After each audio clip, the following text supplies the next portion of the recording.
Greetings, ladies and gentlemen, and welcome to this latest edition of Tales from Outer Space, where I take stories from across the internet and read them for your entertainment.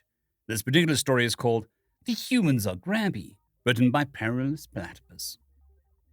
Here, on the cusp of their arrival, we are only just beginning to grasp the scope of humanity's accomplishments.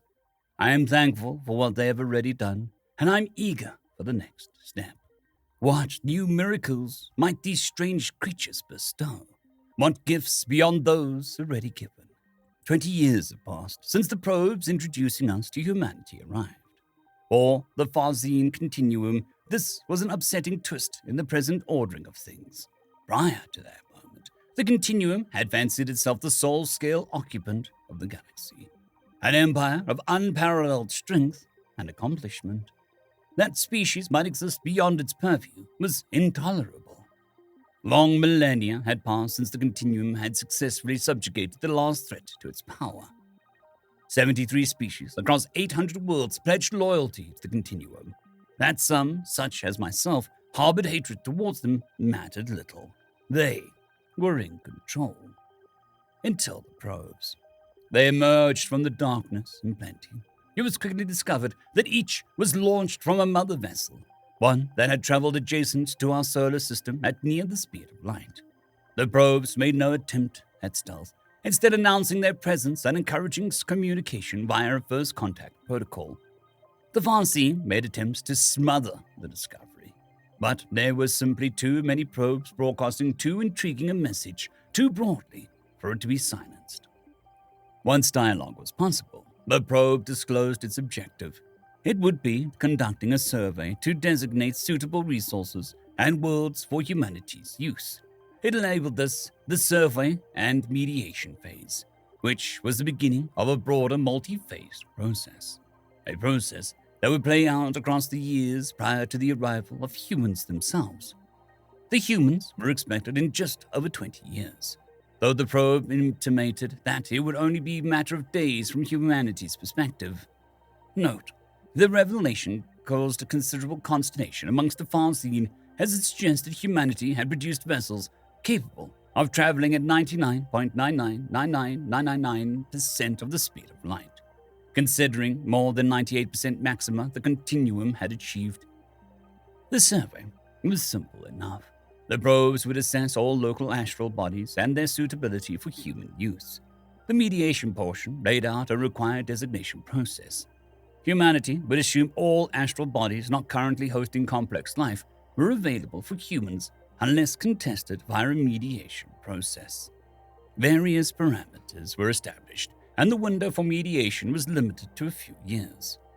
Afterwards, it would be quite impossible to amend the surveying findings, which would have considerable consequences in subsequent phases.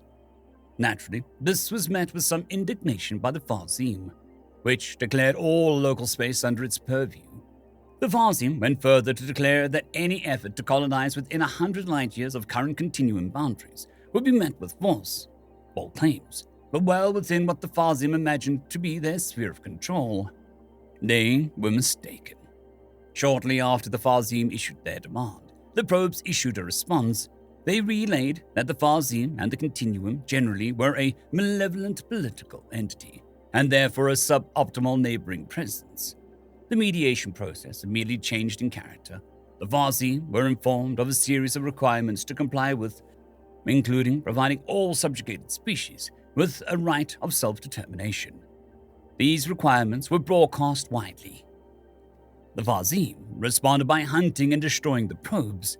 Rebellion fermented, but was quickly put down. The Farzim considered the matter resolved. Until Phase 2, sanitation. It began a few short years after the probes first made their appearance. Great swarms of automated drone ships emerged from the beyond. Much of the Farzim continuum's local critical infrastructure was destroyed in the initial salvo, scoured from existence by mass drivers appearing from the dark at relativistic speeds.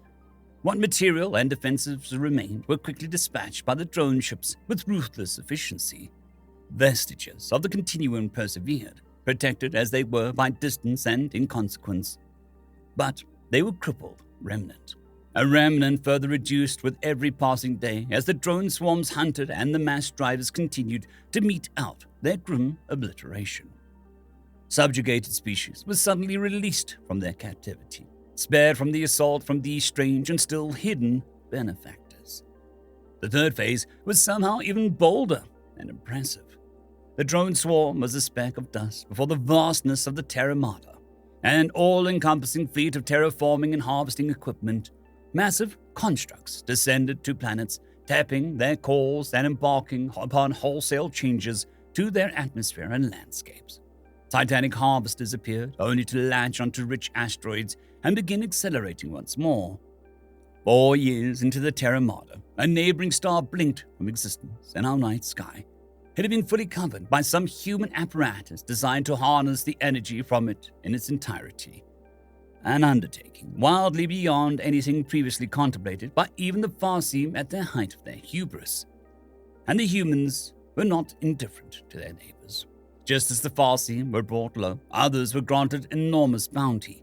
Resources, information, and technology flowed from the Terramata to the species that had been beneath the heel of the Farseem.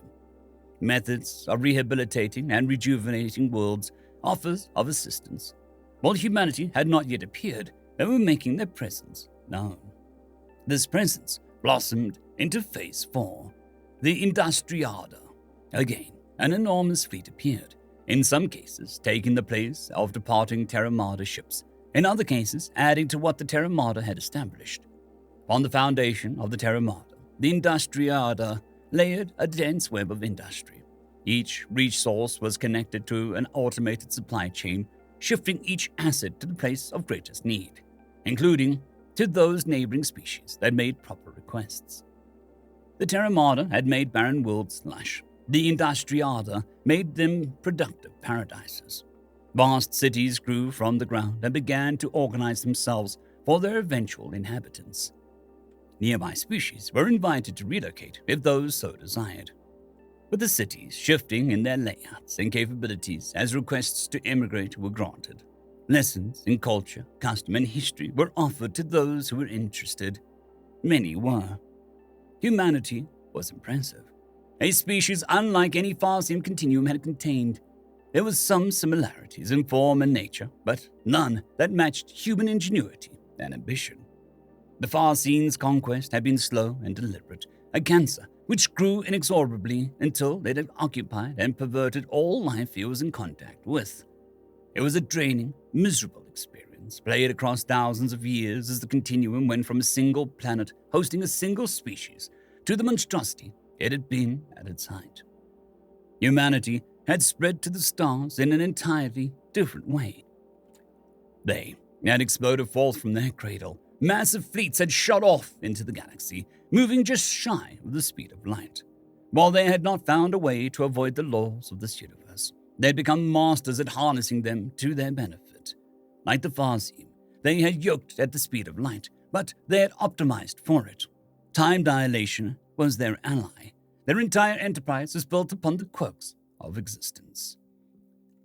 They are the masters of relativity. Each fleet was comprised of great waves, one for each phase. The probes to scout, the drone swarms to sanitize, the Terramata to terraform, the Industriada to technologize, the seed ships to populate. Each were traveled at near the speed of light, timing their arrival based upon the information gathered from the wave before. The shifts were minuscule from the perspective of a human, perhaps a few hours or a day of delay, but they bought years of time for those awaiting their arrival. Any human aboard a seed ship could decide whether to participate in the beginning of a new city. At times, only a few hundred might elect to depart the great fleet and begin a new home. Other times, millions would join. It was a significant decision for any human. Once they departed the great fleet, there would be no rejoining it. Each population left behind would be required to make their own way. It must be scary to leave behind such a grand enterprise, to make a home in such isolation. But it is a thing humanity has grown accustomed to. It is unknown how many human planets there are, but the resources provided by the Industriada say that this great fleet alone has seeded over 197,000 planets. It is but one of dozens of great fleets. The more I learn of humans, the more I want to learn. I've registered for relocation. I am to join a city known as New Capricorna. It is to be a science-centric culture with a population of some 2 million.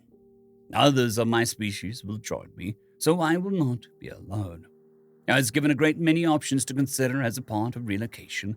Whether I prefer to interact with humans, yes. Whether I would prefer to work, yes. Whether I would like a habitation in a mixed zone or species-optimized zone, mixed, please. The extent to which humanity has tried to build relations stands in stark contrast to the continuum. It is strange.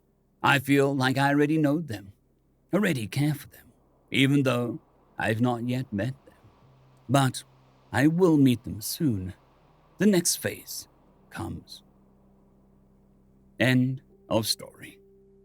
I'd quickly like to thank the T5 peeps: Cold War Boomerwaffen, Severin Cerberus, Bushmaster 177, Henry the Red, Caspar Arnholtz, Cold War Boomerwaffen, Elijah Silvercross, Dragzoon WRE, and Severin Cerberus. Thank you very much.